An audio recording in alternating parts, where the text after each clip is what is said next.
मुंहबंदी करोगे तो रूह बोलेगी, मुंहबंदी करोगे तो रूह बोलेगी। इंसाफ दो, इंसाफ दो, मोदी हटाओ देश बचाओ, मोदी हटाओ देश बचाओ, भाजपा हटाओ संविधान बचाओ।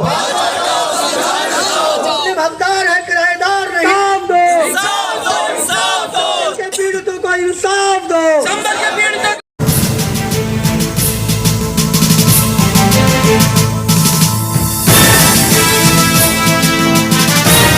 वो उसकी अपनी राय है जिसकी पुष्टि नेशन न्यूज इंडिया नहीं करता। धन्यवाद। शुक्रिया। मैं पार्लियामेंट के पास जंतर मंतर रोड पर बहरी हुकूमत का कान खुलवाने के लिए, अंधी सरकार की आंख में इंसाफ का सुरमा लगाने के लिए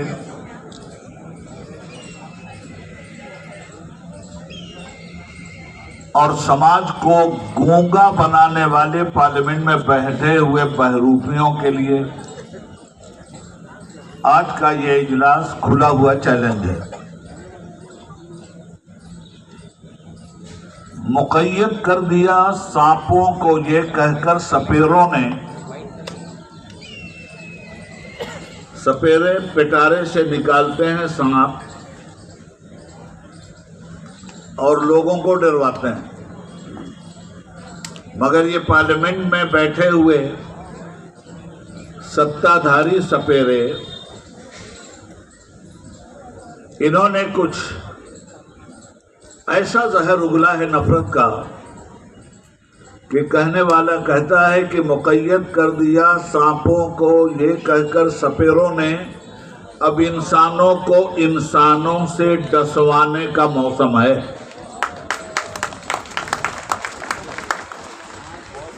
इंसानों को इंसानों से डसवाया जा रहा है। क्या 2014 से पहले भी खुले हुए नाग इसी तरह इंसानों को डसते थे?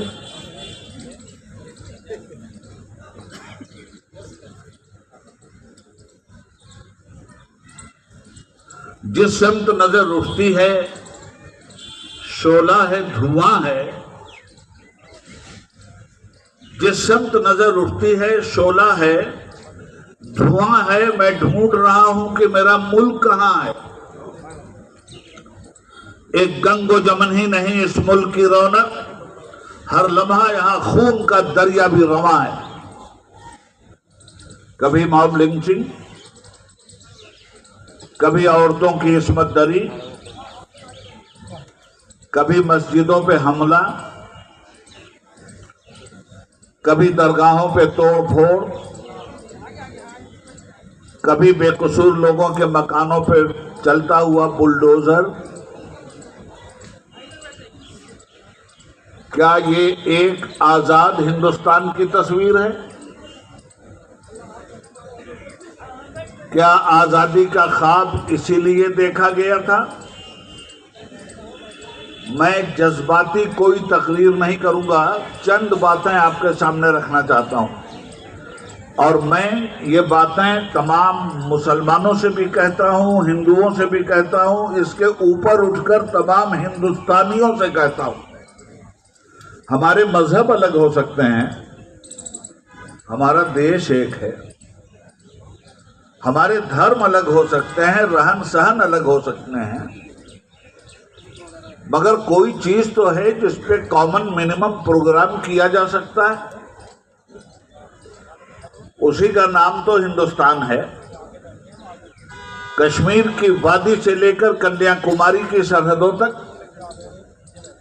बंगाल की खाड़ी से लेकर गुजरात की धरती तक, इस मुल्क में बसने वाले लोग ही तो हिंदुस्तानी हैं। हम एक हैं। हम दुनिया के दूसरे मुल्कों में जाते हैं तो हमें परमिशन मुसलमान और हिंदू के नाम से नहीं मिलता, हमें वीजा इंडियन नागरिक होने की बुनियाद पे मिलता है। तो मुल्क की सरहद के बाहर जो ही हम गए, हिंदू हो के मुस्लिम, सिख हो के ईसाई, सबकी एक पहचान होती है कि इंडियन जा रहा है, हम हिंदुस्तानी हैं।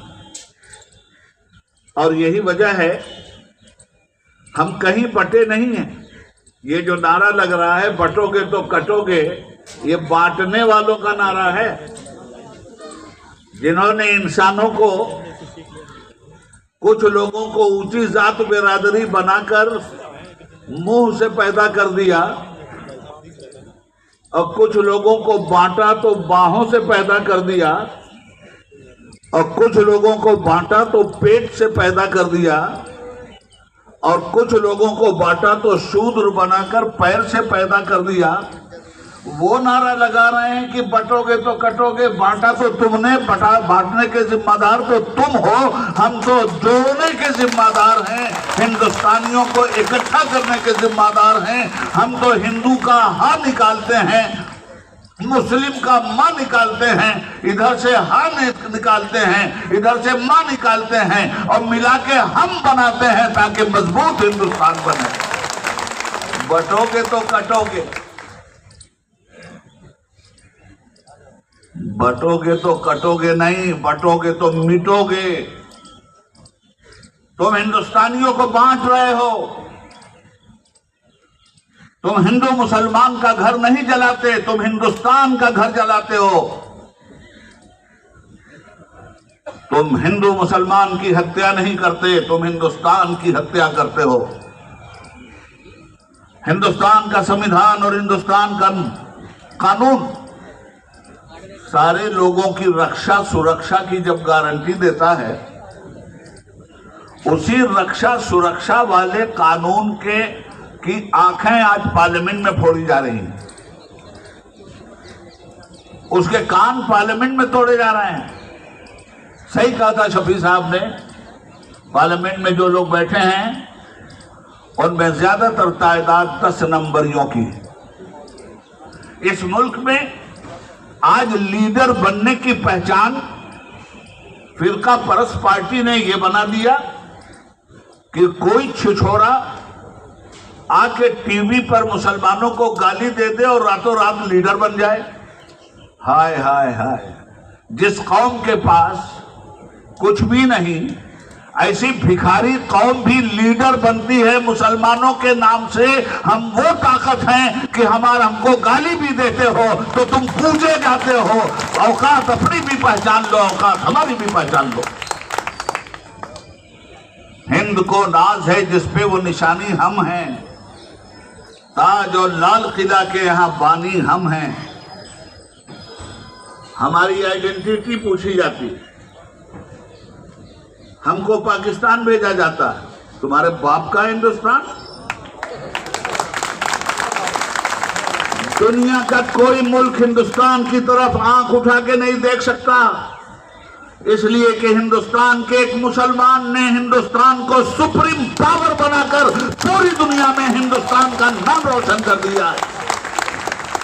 हमसे हमारी आइडेंटिटी मांगते हो, हमारा आधार कार्ड मांगते हो। जिस लाल किले पे 15 अगस्त को एक झूठ का पिटारा खोलता है, वही लाल किला हम मुसलमानों की आइडेंटिटी है, याद रखना। जिस ताजमहल का दर्शन करवा के पूरी दुनिया से पैसे लेते हो, वही हमारा आधार कार्ड है, याद रखना। अब उसके अंदर मंदिर तलाश कर रहे हैं, बनाया कुछ नहीं। भिखारियों, खुदा की शान वो नादान समझें बेजुबा हमको कि जिन पर रहम खाकर मुफ्त में बख्शी जुबा हमने। आओ कभी डिबेट करो कायदे से। हम जानते हैं कि जालिम जाहिल होता है, जालिम कानून की जुबान नहीं समझता। जालिम के सामने कानून की कोई हैसियत नहीं होती। पार्लियामेंट के दरवाजे पे मत्था टेका जाता है।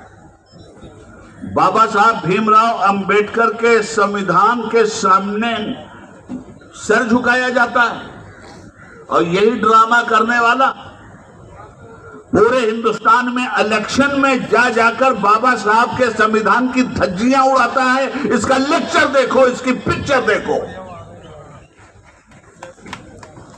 ये संविधान का शपथ ग्रहण पार्लियामेंट में हो रहा है, उसी संविधान को अपनी बोली से कुचला जा रहा है पूरे हिंदुस्तान में। हालात जब इस तरह के मुल्क के हो गए हैं तो मुल्क में एक इनकलाब की जरूरत है। पार्लियामेंट करप्टेड लोगों से भर गई है। मुल्क पे सत्ताधारी हुकूमत इंसानियत का खून पसीने की तरफ बहाने के लिए दरिंदों को खुली हुई छूट दे के बैठी है और पुलिस का इस्तेमाल देश की जनता की हिफाजत के लिए नहीं हो रहा है। पुलिस का इस्तेमाल एक दरिंदे और भेड़िए की तरह किया जा रहा है। पुलिस का काम इलाके में अमनो अमान कायम करना है, इलाके के अमनो अमान की धज्जियां उड़ाना नहीं है। मैं किसी इलाके का नाम नहीं लेता। जिस मस्जिद के अंदर मंदिर तलाश किया जा रहा है, करो तलाश। अब तलाश जब यहीं से शुरू हुई है, हम 1200 साल से हैं यहां और गंगा जमुनी तहजीब को फरोग देकर रहे हैं। 1200 साल से हमने इस मुल्क को क्या दिया और किस तरह खड़ा किया। दर्पण कभी झूठ नहीं बोलता और तुम्हारे बस की बात नहीं है कि तारीख के दर्पण को झुठला दो। गुजरता है हर शख्स चेहरा छुपाए, कोई राह में आईना रख गया है। इनकलाब जिंदाबाद ये नारा किसने दिया? भूल जाएंगे क्या इसको अहले वतन? जय हिंद का नारा मुसलमानों ने दिया, ये तिरंगा मुसलमानों ने दिया, ये एटमी ताकत भारत को मुसलमानों ने बनाया। सही लिखा है social democratic party of India के बैनर में, हम किरायादार नहीं हैं, हकदार हैं।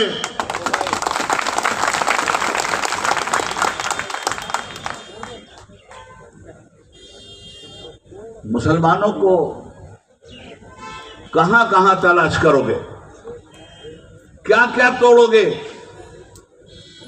सबसे पहले जाकर के अब वही इतना ही बाकी रह गया कि इंडिया गेट तोड़ दो। इसलिए कि इंडिया गेट पे जितने वीर शहीदों के नाम लिखे हैं उसमें 60% से ज्यादा मुसलमान वीर शहीद हैं।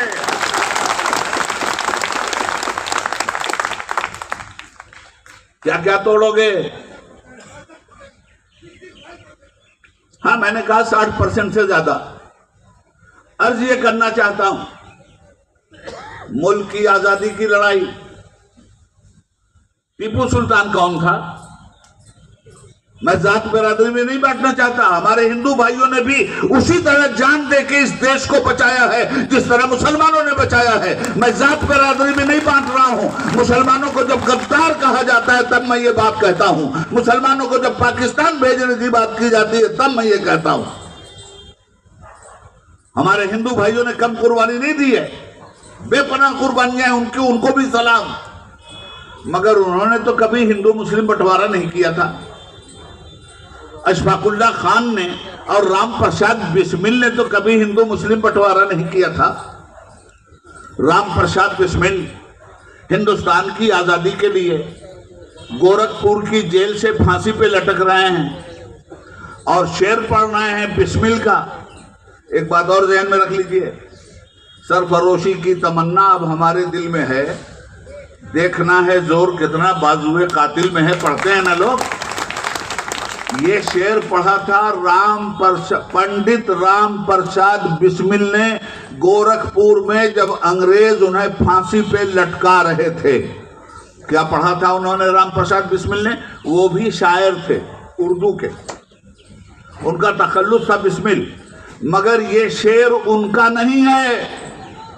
ये शेर बिस्मिल अजीमाबादी का है, जो पटना के मुसलमान शायर थे और जिसको हिंदू ने पढ़ा था दिल पर। सरफरोशी की तमन्ना अब हमारे दिल में है, देखना है जोर कितना बाजुए कातिल में है। वक्त आने पर बता देंगे तुझे आसमां, हम अभी से क्या बताएं क्या हमारे दिल में है। ये बिस्मिल अजीमाबादी का शेर है, जिसको राम प्रसाद बिस्मिल ने फांसी के वक्त पढ़ा था गोरखपुर में। और ठीक उसी वक्त उनका साथी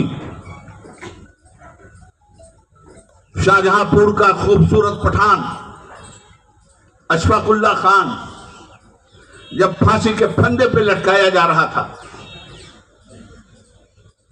तो उससे कहा गया था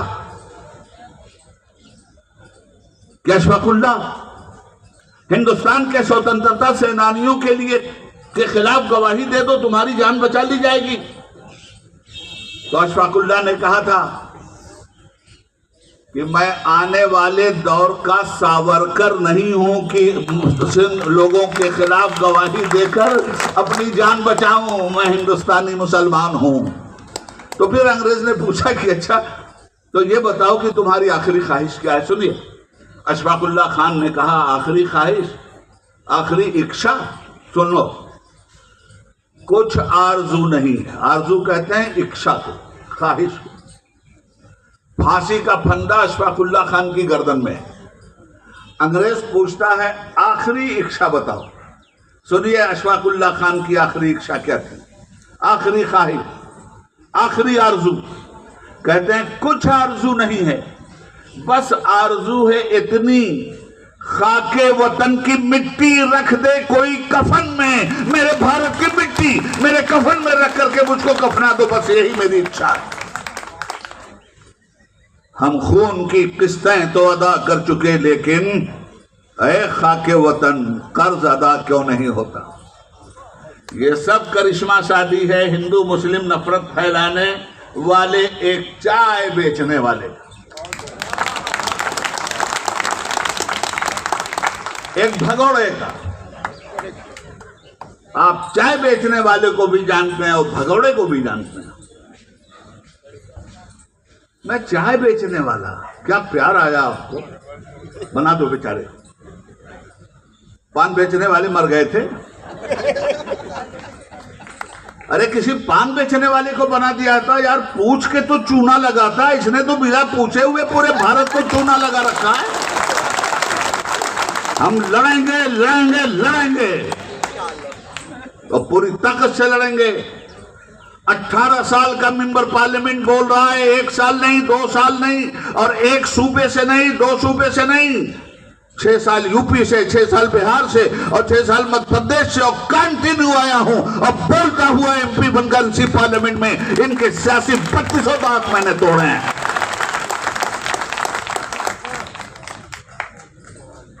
क्या क्या ना उम्मीदें थी तेरे अहद से हमको, क्या क्या न तेरे अहद में हम देख रहे हैं। उस दौर का इब्लीस तो खुददार था, लेकिन इस दौर के शैतान को हम देख रहे हैं। वक्फ तरमीमी एक्ट बिल 24, शफी साहब तफसील से बोल चुके हैं। मैं खाए हुए लुकमों को चबाने का आदी नहीं हूं। मैं किसी ऐसे मसले पे नहीं बोलूंगा जो मेरे भाई लोग बोल चुके हैं। अभी हमारे अंदर भानु प्रताप सिंह जैसा बहादुर यहां बैठा है। मैं चमचागिरी नहीं कर रहा हूं, मेरी आदत ही नहीं है, पठान आदमी हूं, मगर जिस सच्चाई को जानता हूं उस पर जान भी देता हूं। ये मेरा भाई, ये पक्का हिंदुस्तानी, ये मुल्क के संविधान का रक्षक, बोल के लब आजाद है तेरे, बोल जुबा खामोश है क्यों। इस तरह ये मेरा भाई बोलता है, बोलता रहेगा। जरूरत है ऐसे लीडरों के साथ चलकर और इस पार्टी के बैनर तले मुल्क को सच्ची आजादी की रूह और आत्मा अदा करने की। क्योंकि बहुत सारे लोग बोलने वाले हैं, मैं इससे ज्यादा कुछ नहीं बोलूंगा, सिर्फ इतना कहना चाहूंगा कि एक लड़ाई लड़नी है आपको। और इनसे भी कहना चाहूंगा बंद करो। देखिए, हमारे जो इस वक्त चीफ जस्टिस ऑफ इंडिया है ना, बहुत समझदार आदमी है। हम तो पिछले को भी समझते थे समझदार, मगर चंदर चूड़ के बजाय चंदर चोर साबित हुआ। ये तो अजीबो गरीब काम करके गया है ये आदमी। माचिस की तीली से पूरे हिंदुस्तान में आग लगा के चला गया। अरे भाई, जब ये वर्शिप 1991 तय कर दिया सुप्रीम कोर्ट ने कि बाबरी मस्जिद के अलावा हिंदुस्तान में किसी भी धर्म का कोई धर्म स्थल 15 अगस्त 1947 में जैसा था उसको छेड़ा नहीं जा सकता। अब बाबरी मस्जिद की भी सुन लीजिए। बाबरी मस्जिद भी राम जन्मभूमि पर नहीं बनी थी। इसका सबूत मैं नहीं, सुप्रीम कोर्ट की फुल बेंच के फैसले में लिखा हुआ है। सुप्रीम कोर्ट की फुल बेंच के फैसले में यह लिखा है कि बाबरी मस्जिद जिस जमीन पे बनी थी उसके नीचे कोई मंदिर नहीं। तो जब उसके नीचे कोई मंदिर ही नहीं तो राम मंदिर का क्या सवाल भाई। मस्जिद माना सुप्रीम कोर्ट के फैसले ने, मस्जिद के नीचे कोई मंदिर नहीं, यही फैसले में मौजूद है। तो हमारी मस्जिद ही तो हमारे गैर मुस्लिम भाइयों को दी गई है। अब राम जन्मभूमि तो वो तलाश करे कहां है। उनकी आस्था के लिए तो हमारी जमीन दे दी गई, हमारी मस्जिद दे दी गई। और हमने सुप्रीम कोर्ट के इस फैसले को भी खून का प्याला पी करके खामोशी के साथ उसके एहतराम में कबूल किया। मगर यह फैसला साबित करता है कि राम जन्मभूमि पर बाबरी मस्जिद नहीं बनी थी, ये बाबरी मस्जिद ही थी जिसके नीचे कोई मंदिर नहीं था। और ये हमारी जमीन गैर मुस्लिमों को दी गई है, अखाड़े वालों को दी गई। तो हम जो लड़ाई लड़े थे उसमें हम ये साबित तो कर गए कि ये राम जन्मभूमि नहीं, इसके नीचे कोई मंदिर नहीं। अब चलिए साहब, संभल में तलाश कर लेते हैं, शाहजहांपुर में तलाश कर लेते हैं। अब खोदो भाई, सारी मस्जिद खोदो यार। सैया भाई कोतवाल, अब डर काहे का, खोदिए। तो अगर मस्जिदों के नीचे मंदिर तलाश कर रहे हो तो अब बौद्ध धर्म के लोग भी मंदिरों के नीचे बौद्ध विहार तलाश करने लगे हैं। और उसके भी सबूत मिलेंगे कि किस किस मंदिर के नीचे बौद्ध विहार है और बौद्ध विहार तोड़ तोड़ कर वो मंदिर बनाए गए हैं उसके भी सबूत। तो अब यही काम इस गवर्नमेंट का है कि मस्जिद तोड़ो, मंदिर तोड़ो, यहां तक कि देश तोड़ देंगे। अगर इस देश के लोगों ने भांग नहीं खाई है तो होश के नाखून लें और इन्हें पार्लियामेंट से भी बाहर निकालें। ये देश तोड़क लोग हैं, देश जोड़क लोग नहीं। मुसलमान मुसलमान मुसलमान, जिस दिन मुसलमान नहीं रहेंगे उस दिन क्या करोगे। इनके बड़े खेल, इन्हें पावर मिला मुसलमान के नाम पर, प्राइम मिनिस्टर बने मुसलमान के नाम पर, होम मिनिस्टर बने मुसलमान के नाम पर। एक मुसलमान का नाम ले लो, जो चाहो परमिशन हो जाए। कितना कीमती है मुसलमान, जरा सोचो तो सही। कितना ऊंचा मकाम मिलता है मुसलमान। अरे जब मुसलमान के नाम ही से पीएचडी हो रहे हो तो कुछ तो शर्म कर लो यार। खैर, ये लड़ाई लंबी है, संविधान के अंतर्गत लड़नी है। ये संविधान तोड़ कर लड़ रहे हैं। हम संविधान की हिफाजत के साथ लड़ेंगे और इंशाअल्लाह एसडीपीआई कामयाब होगी। इनकलाब जिंदाबाद, एसडीपीआई जिंदाबाद। वापस लो, वापस लो, आप संशोधन बिल वापस लो, नफरत की सियासत बंद करो।